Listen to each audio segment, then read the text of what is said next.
인생의 황혼기에 찾아온 사랑이 진정한 기적일까요?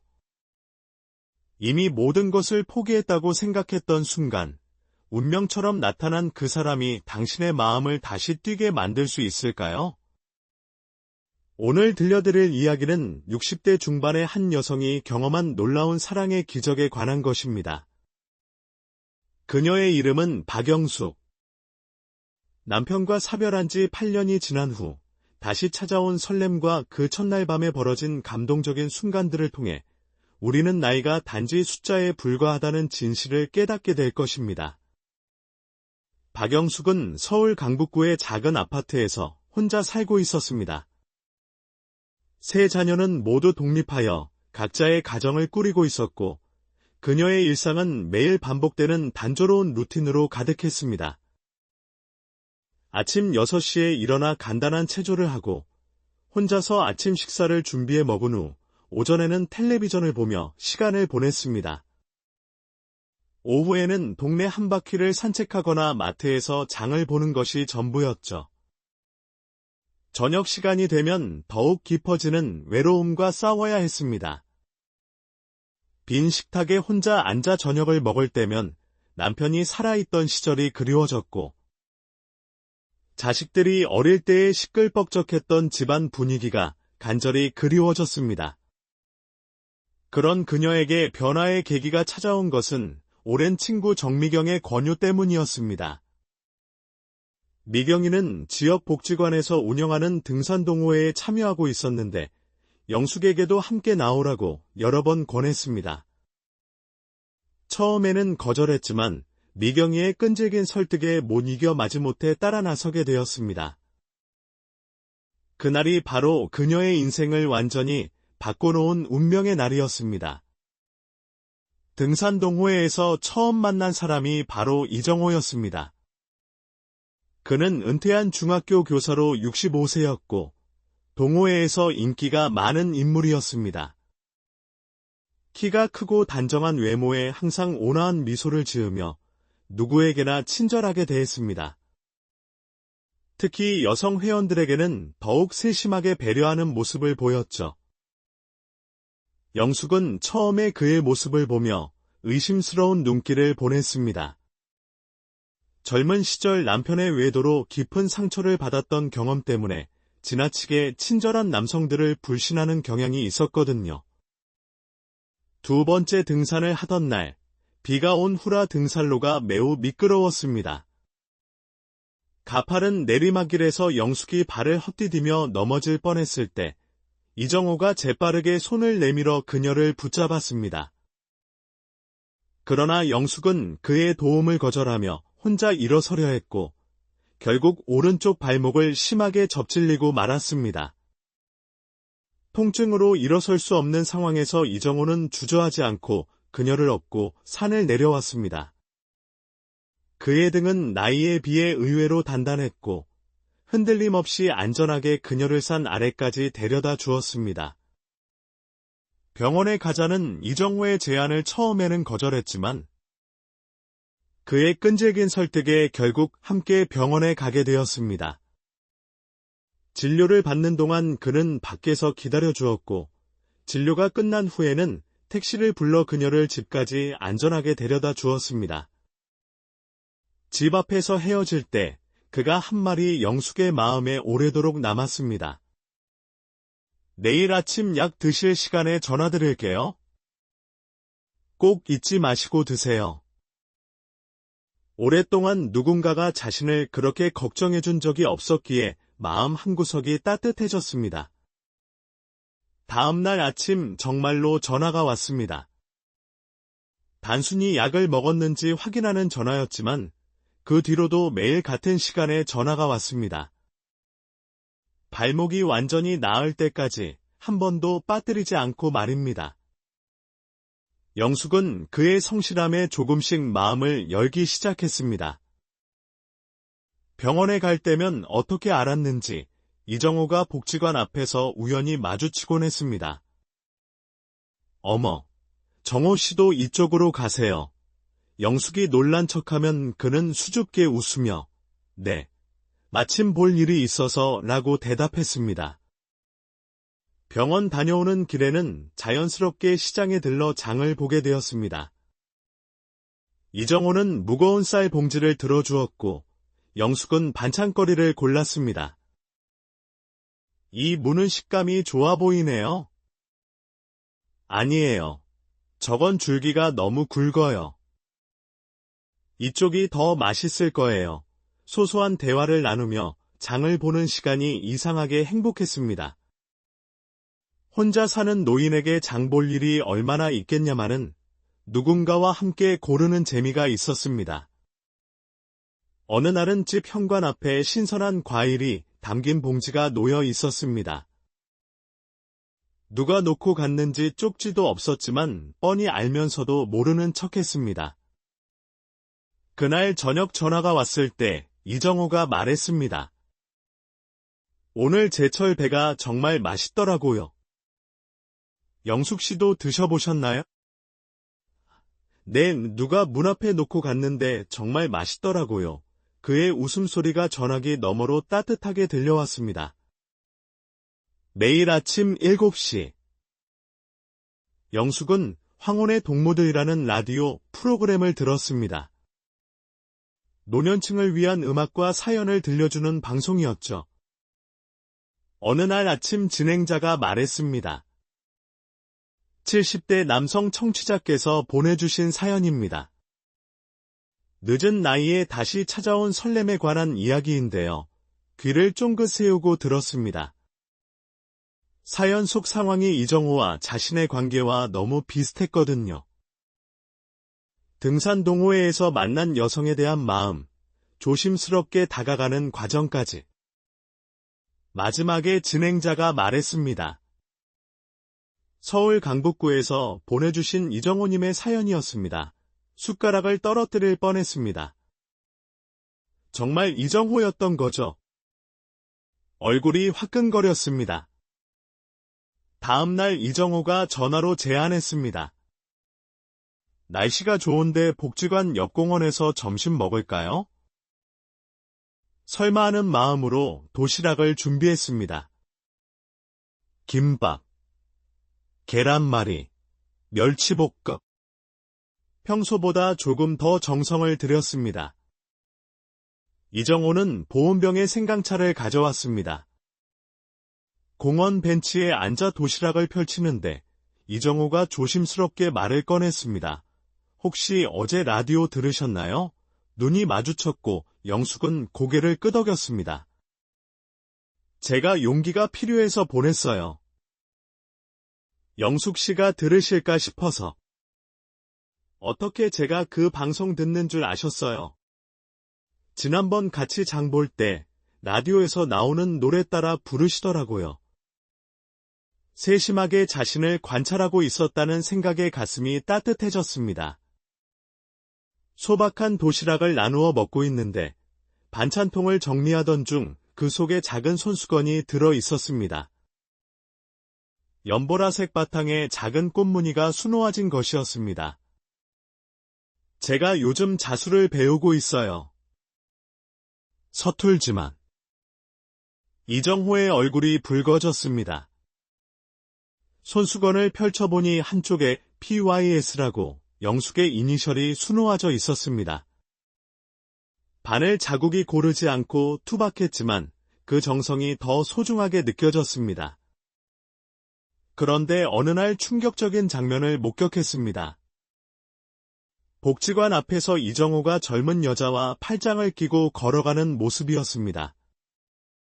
그 여자는 40대 초반쯤 되어 보였고 이정호는 그녀의 어깨에 손을 얹고 무언가 다정하게 이야기하고 있었습니다. 가슴이 무너져 내리는 느낌이었습니다. 역시 남자는 다 그렇지. 이전 남편의 외도 장면이 떠올랐고 순간 다리에 힘이 빠졌습니다. 그 자리에서 돌아서 집으로 왔습니다. 그날 이후 이정호의 전화를 받지 않았습니다. 문자도 확인하지 않았고 복지관 가는 시간도 일부러 바꿨습니다. 손수건은 서랍 깊숙이 넣어두었습니다. 그 사람 처음부터 괜히 믿었어. 스스로에게 되뇌었지만 마음 한구석이 아팠습니다. 이미 그에게 정이 들어버렸으니까요. 한 달쯤 지난 어느 날 시장 골목에서 우연히 마주쳤습니다. 영숙이 먼저 그를 발견하고 피하려 했지만 이정호가 먼저 다가왔습니다. 영숙 씨, 정말 보고 싶었습니다. 그의 목소리가 떨렸습니다. 왜 갑자기 연락을 끊으셨는지. 제가 뭐 잘못했나요? 아니에요. 그냥 제가 바빠서. 변명이 어색했습니다.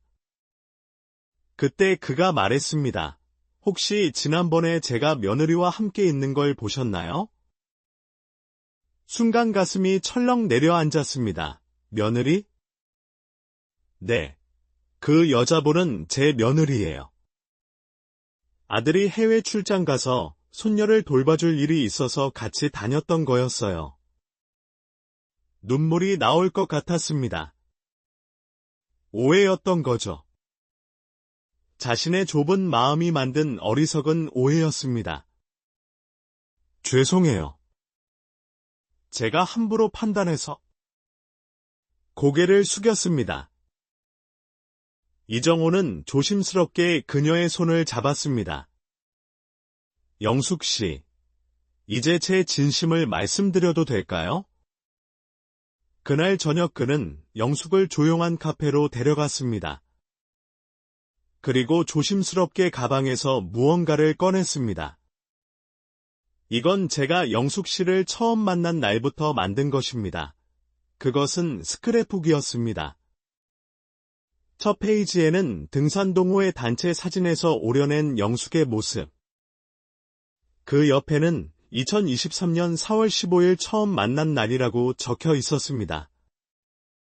그 다음 페이지부터는 영숙에 관한 메모와 사진들이 가득했습니다. 그녀가 좋아하는 색깔, 음식, 약 먹는 시간, 심지어 그녀가 무심코 했던 말들까지. 처음 뵙는 순간부터 영숙 씨에게 이끌렸어요. 하지만 성급하게 다가가면 부담스러울까봐 조심스럽게 친구로 시작했지요. 페이지를 넘길 때마다 놀라움과 감동이 밀려왔습니다. 누군가 이토록 자신을 세심하게 바라보고 있었다니? 이 노트, 오늘이 마지막 페이지예요. 이젠 같이 써줄 수 있겠어요. 그의 말에 눈물이 흘렀습니다. 서툴게 적힌 글씨들, 조심스럽게 모아둔 사진들, 그 모든 것이 자신을 향한 진심이었다는 사실이 가슴 깊이 와닿았습니다. 그날 이후 두 사람은 서로에게 솔직해졌습니다. 단순한 친구 이상의 감정을 인정하게 되었죠. 매일 아침 약 먹을 시간에 전화하고, 장 보러 가는 날이면 함께하고, 이제는 서로의 집도 자연스럽게 오가게 되었습니다. 어느 날 아들이 불쑥 찾아왔을 때 거실에서 이정호와 함께 텔레비전을 보고 있었습니다. 엄마, 이분은 누구세요? 아들의 표정이 굳어졌습니다. 아, 이쪽은 이정호 씨 등산동호회에서 알게 된 친구야. 그날 밤 아들은 가족 단체 채팅방에 메시지를 남겼고, 결국 긴급 가족회의가 소집되었습니다. 딸, 아들, 며느리까지 모두 모였습니다. 엄마, 이제 연세가 있으신데 무슨 연애예요? 혹시 돈 때문에 접근하는 거 아닐까요? 아빠 돌아가신 지 얼마나 됐다고? 자식들의 걱정은 이해했습니다. 하지만 영숙의 마음은 이미 정해져 있었습니다. 내 마음이야. 이 나이에 다시 설레고 행복하다는 게 얼마나 큰 축복인지 몰라. 며느리가 중재에 나섰습니다. 저는 괜찮다고 생각해요. 어머님도 행복할 권리가 있잖아요. 며느리의 지지에 용기를 얻어 이정호를 정식으로 가족에게 소개하는 자리를 마련했습니다. 처음엔 어색했지만 이정호의 진중한 태도와 예의 바른 모습에 자식들의 마음도 조금씩 열리기 시작했습니다. 아버님께서 작년에 돌아가셨다고 들었습니다. 제가 대신할 수는 없지만 영숙 씨의 남은 인생을 행복하게 해드리고 싶습니다. 이정호의 진심 어린 말에 아들도 마음을 누그러뜨렸습니다. 자식들의 반대를 뚫고 결국 두 사람은 조용히 혼인신고를 했습니다. 화려한 결혼식 대신 가족들과 함께하는 작은 식사 자리로 새로운 시작을 축하했습니다. 두 사람만의 작은 집으로 이사한 날, 영숙은 마치 20살 처녀의 첫 결혼식 날처럼 가슴이 두근거렸습니다. 짐을 정리하고 저녁 식사를 함께 준비하면서도 자꾸 시계만 보게 되었습니다. 밤이 오는 게 설레기도 하고 한편으론 부끄럽기도 했습니다. 저녁을 먹고 함께 설거지를 하는데 이정호의 손이 영숙의 손에 살짝 닿았습니다. 순간 전류가 흐르는 듯한 느낌에 숟가락을 떨어뜨리고 말았습니다. 괜찮으세요? 그가 물었습니다. 네, 그냥 조금 긴장되네요. 솔직하게 대답했습니다. 그는 따뜻하게 웃어주었습니다. 저도 그래요. 마치 20살로 돌아간 것 같아요. 샤워를 마치고 화장대 앞에 앉았습니다. 오랜만에 꺼낸 로션을 바르고 머리도 예쁘게 빗었습니다. 문득 거울 속 주름진 얼굴이 보였습니다. 이런 얼굴로 누구를 설레게 한다고. 잠시 자신감이 없어졌습니다. 그때 침실에서 이정호가 불렀습니다. 영숙 씨, 잠시 와볼래요? 조심스럽게 침실 문을 열었습니다. 침대 위에는 장미꽃 몇 송이가 놓여 있었고, 침대 옆 작은 탁자에는 와인 2잔이 준비되어 있었습니다. 어머, 이걸 언제?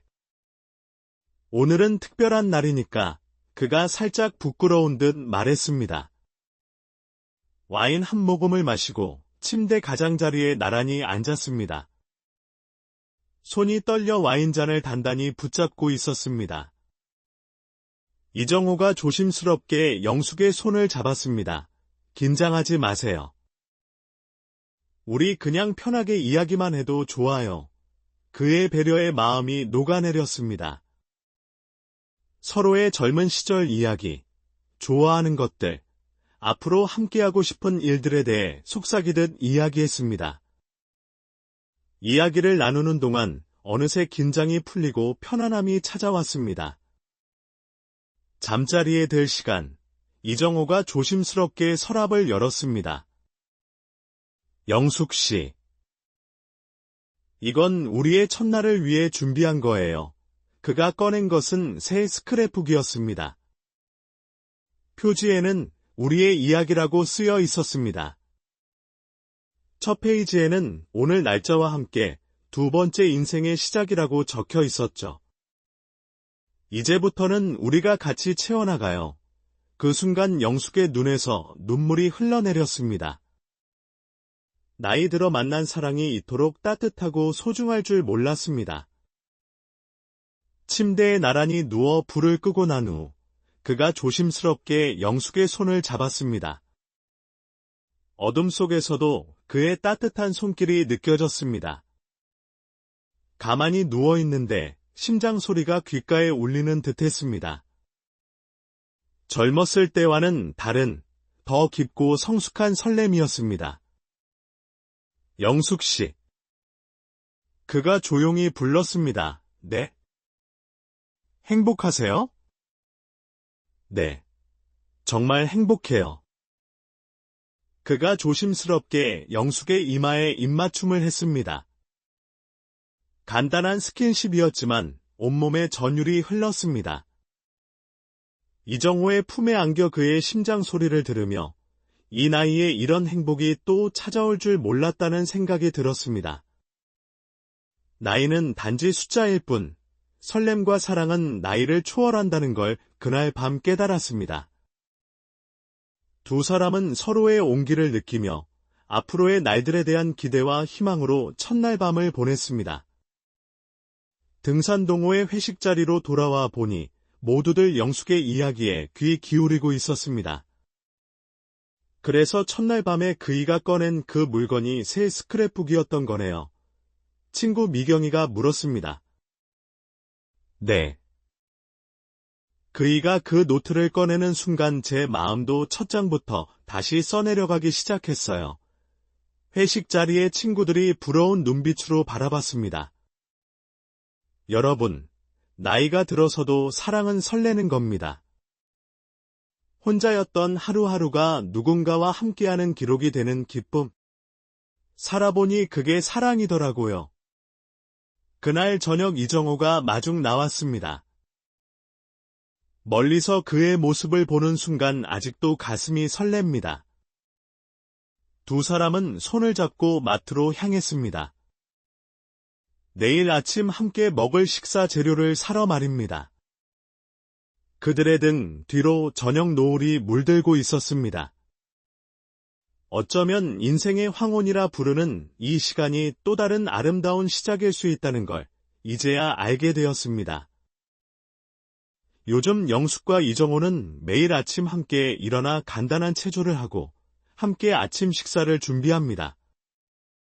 이정호는 커피를 내리고 영숙은 계란을 부치죠. 작은 식탁에 마주 앉아 하루 계획을 세우고 서로의 건강을 챙기는 일상이 너무나 소중합니다. 오후에는 함께 동네를 산책하거나 복지관에서 진행하는 다양한 프로그램에 참여합니다. 이정호는 서예교실에, 영숙은 요리교실에 다니면서 새로운 취미를 개발하고 있습니다. 저녁 시간이 되면 두 사람은 함께 저녁 식사를 준비합니다. 이정호가 무거운 재료들을 다루고 영숙이 섬세한 요리를 담당하는 식으로 역할을 나누어 하고 있습니다. 식사 후에는 함께 설거지를 하고 거실에서 차를 마시며 하루를 정리합니다. 텔레비전을 보거나 책을 읽기도 하고 때로는 젊은 시절 이야기를 나누기도 합니다. 잠자리에 들기 전에는 항상 서로의 손을 잡고 내일에 대한 기대를 나눕니다. 주말이면 자식들이 찾아오기도 합니다.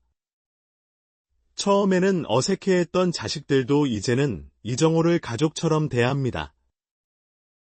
특히 손자 손녀들은 할아버지가 생긴 것을 무척 좋아합니다. 이정호는 아이들과 함께 놀아주고 숙제도 도와주며 진정한 할아버지 역할을 하고 있습니다. 영숙은 그런 모습을 보며 자신의 선택이 옳았다는 확신을 갖게 됩니다. 계절이 바뀔 때마다 두 사람은 새로운 추억을 만들어갑니다.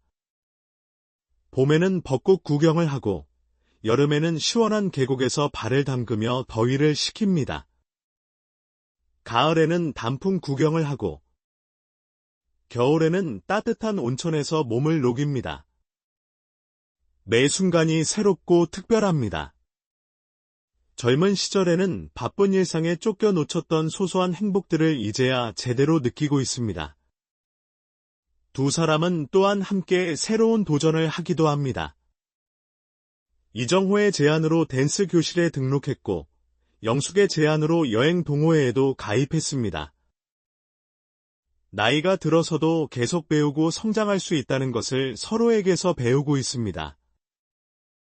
특히 여행을 통해 새로운 곳을 탐험하고 다양한 사람들을 만나는 것은 그들에게 큰 즐거움이 되고 있습니다.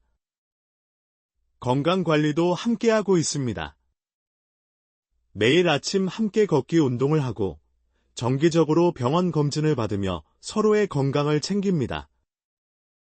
약 먹을 시간도 서로 챙겨주고 몸이 아플 때는 정성껏 간병해줍니다. 혼자였다면 소홀히 했을 건강관리를 두 사람이 함께하니 더욱 철저하게 할 수 있습니다. 무엇보다 두 사람은 서로의 감정을 이해하고 지지해줍니다.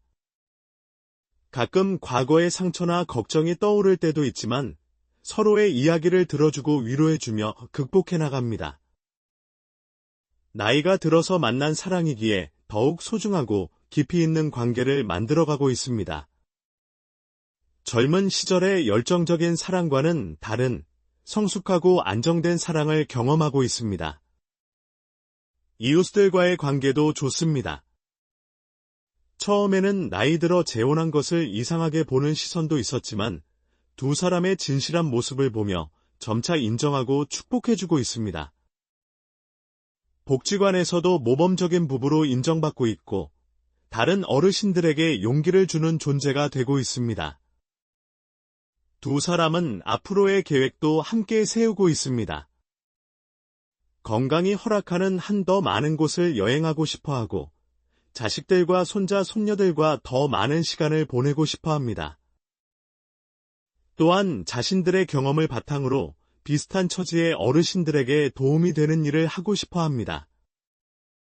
나이가 들어서도 사랑할 수 있고 행복할 수 있다는 것을 보여주고 싶어합니다. 영숙은 지금도 그날 밤 이정호가 꺼낸 스크랩북을 생각하면 가슴이 따뜻해집니다. 그 노트에는 이제 두 사람의 공동작품인 새로운 이야기들이 가득 채워져 있습니다. 매일매일의 소소한 일상들, 특별한 날들의 기념사진들, 서로에게 하고 싶은 말들이 정성스럽게 기록되어 있습니다. 그 노트는 두 사람의 사랑의 증거이자 앞으로도 계속 써내려갈 희망의 이야기입니다. 결혼 1주년이 되던 날, 이정호는 영숙에게 또 다른 선물을 주었습니다. 그것은 두 사람이 함께 찍은 사진들로 만든 포토앨범이었습니다. 첫 만남부터 결혼식까지, 그리고 결혼 후의 행복한 순간들까지 모든 것이 담겨 있었습니다. 영숙은 그 앨범을 보며 지난 1년이 얼마나 소중하고 행복했는지 다시 한번 깨달았습니다. 두 사람의 사랑 이야기는 주변 사람들에게도 큰 감동을 주었습니다. 자식들은 처음에는 걱정했지만 이제는 부모님의 행복한 모습을 보며 자신들도 더 행복해졌다고 말합니다. 친구들은 두 사람의 모습을 보며 자신들도 새로운 사랑에 대한 희망을 갖게 되었다고 합니다. 복지관의 다른 어르신들도 두 사람을 보며 용기를 얻고 있습니다. 영숙과 이정호의 이야기는 나이가 단지 숫자에 불과하다는 것을 보여주는 살아있는 증거입니다. 60대 중반이라는 나이에도 새로운 사랑을 시작할 수 있고 그 사랑이 젊은 시절의 사랑 못지않게 아름답고 의미 있을 수 있다는 것을 증명하고 있습니다. 무엇보다 중요한 것은 나이가 아니라 사랑하는 마음과 그 마음을 표현하는 용기라는 것을 보여주고 있습니다. 현재 두 사람은 여전히 매일매일을 새롭게 살아가고 있습니다. 매일 아침 일어나면 서로의 얼굴을 보며 미소를 짓고 하루를 시작합니다. 작은 일상의 행복들을 함께 나누며 서로에게 힘이 되어주고 있습니다. 때로는 작은 다툼도 있지만 금세 화해하고 더욱 깊은 사랑을 확인하게 됩니다. 영숙은 자신의 이야기를 통해 많은 사람들에게 희망을 주고 싶어 합니다. 특히 비슷한 나이대에 홀로 지내는 분들에게 포기하지 말고 새로운 인연의 마음을 열어보라고 조언하고 싶어 합니다. 나이가 들어서도 사랑할 수 있고 행복할 수 있다는 것, 그리고 그런 사랑이 오히려 더 깊고 의미 있을 수 있다는 것을 알려주고 싶어 합니다. 이정호 역시 자신의 경험을 바탕으로 다른 남성 어르신들에게 용기를 주고 싶어 합니다. 나이가 들어서도 누군가를 사랑하고 배려하는 마음을 잃지 말라고, 그리고 그런 마음을 용기 있게 표현하라고 조언하고 싶어 합니다. 진실한 마음은 나이에 상관없이 상대방에게 전달될 수 있다는 것을 보여주고 싶어 합니다. 두 사람의 사랑 이야기는 아직도 계속되고 있습니다. 매일매일이 새로운 이야기의 시작이고 앞으로도 더 많은 아름다운 추억들을 만들어갈 것입니다. 그들의 사랑은 나이의 벽을 넘어서 진정한 사랑이 무엇인지를 보여주는 소중한 증거가 되고 있습니다. 황혼기에 찾아온 이 사랑이 그들의 남은 인생을 얼마나 풍요롭고 의미 있게 만들어주고 있는지는 그들의 밝은 표정에서 쉽게 확인할 수 있습니다.